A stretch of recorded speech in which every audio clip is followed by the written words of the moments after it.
kok NU kultural perlu bergerak? Karena selama ini banyak sekali hal-hal yang merugikan Nahdlatul Ulama, baik secara dakwah ataupun secara akidah Ahlus Sunnah wal Jamaah dan harokat pergerakan. Tetapi dari pengurus struktural itu seolah-olah tidak mau tahu dan tidak ada tindakan sama sekali, padahal itu korbannya sangat fakta, sangat jelas bahwa itu adalah sangat menghancurkan Nahdlatul Ulama.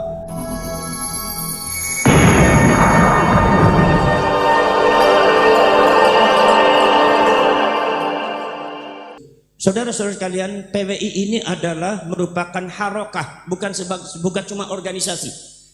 Ada harokah, makanya sedikit ada greget perjuangannya, saudara-saudara sekalian.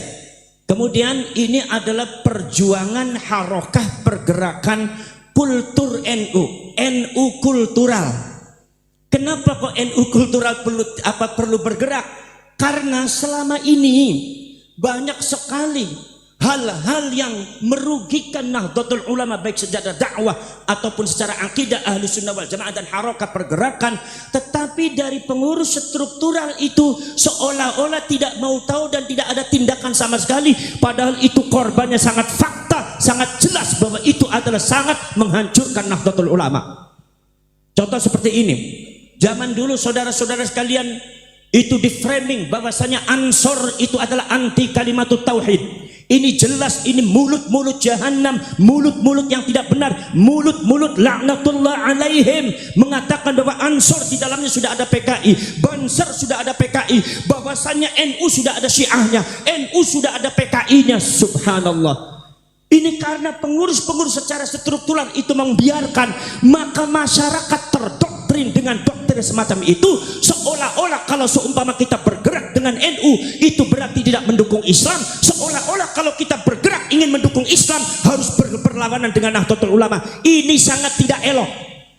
Mungkin di Madura tidak terasa, tapi kalau di Jawa Barat, subhanallah Pak, masyarakat sudah terdoktrin, kekuatan Nahdlatul Ulama sudah dihancurkan. Itu yang namanya di DKI Jakarta, pusat daripada Nahdlatul Ulama pada waktu zaman dulu, tahun 70, tahun 80, pusat daripada pergerakan Nahdlatul Ulama ada di Jawa Timur, ada di Bekasi, ada di Kerawang. Sekarang terdoktrin oleh orang-orang yang tidak benar, termasuk daripada oknum-oknum Ba'awi yang tidak benar.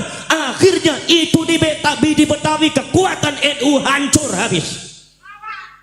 Kekuatan NU yang ada di Bekasi habis, kekuatan NU yang ada di Kerawang habis, kekuatan NU yang ada di Tengarang habis, dan pada akhirnya merambah kekuatan Nahdlatul Ulama yang ada di Banten habis, dan sekarang sudah menuju ke Ciamis habis, Sukabuminya habis, Tasikmalaya tahun 80 pusat daripada Nahdlatul Ulama. Para ulama, para kiai berrangkul-rangkulan mu'anaqah bersama para ulama, para kiai membawa bendera Nahdlatul Ulama. Datang kaum klan Ba'alwi dengan framing Nahdlatul Ulama anti Islam, Nahdlatul Ulama anti kalimatut tauhid, Nahdlatul Ulama punya bansernya tidak mendukung perkembangan Islam, lebih membela orang kafir, lebih membela seperti ini, dibelokkan dengan doktrin yang tidak benar.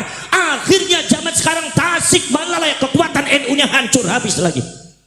Ciamis habis, sekarang sudah merambah ke Cianjur habis, sekarang sudah merambah ke Kuningan habis, sampai akhirnya masyarakat diam saja terpaku ketika masjid-masjid yang diisi oleh para ulama NU diganti dengan oknum-oknum Habib yang ngaji. Kadang-kadang ngajinya subhanallah bukan ngaji, tapi isinya doktrin framing pembelaan terhadap klan pribadi, menghormati Habib adalah merupakan hukumnya wajib, doktrin.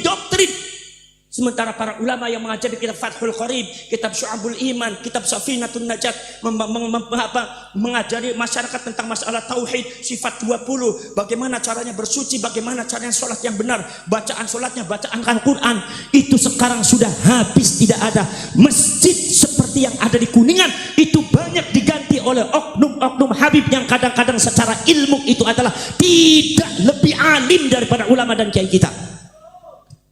Ini menunjukkan bahwa gerakan mereka sangat nyata.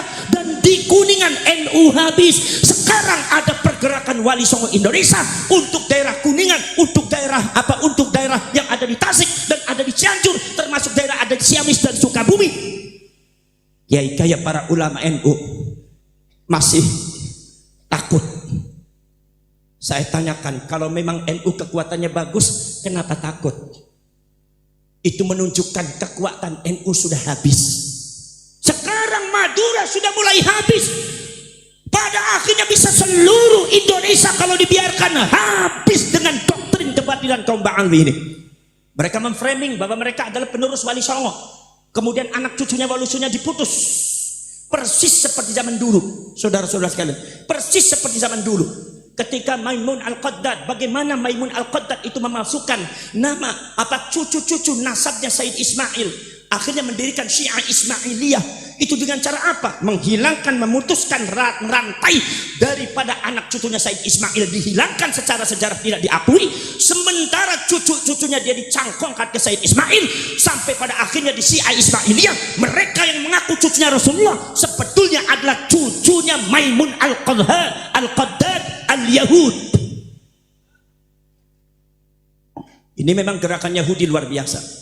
Makanya sebetulnya gerakan-gerakan ini sebetulnya di dalam hati kita sudah ada. Sebetulnya permasalahan ini di Madura itu sudah di dalam hati sudah ada. Bagaimana cara doktrinnya Habib yang mengatakan Habib itu bisa memadamkan api neraka jahanam. Terima kasih sudah menonton. Jangan lupa subscribe dan share untuk mendapatkan video terbaru kami.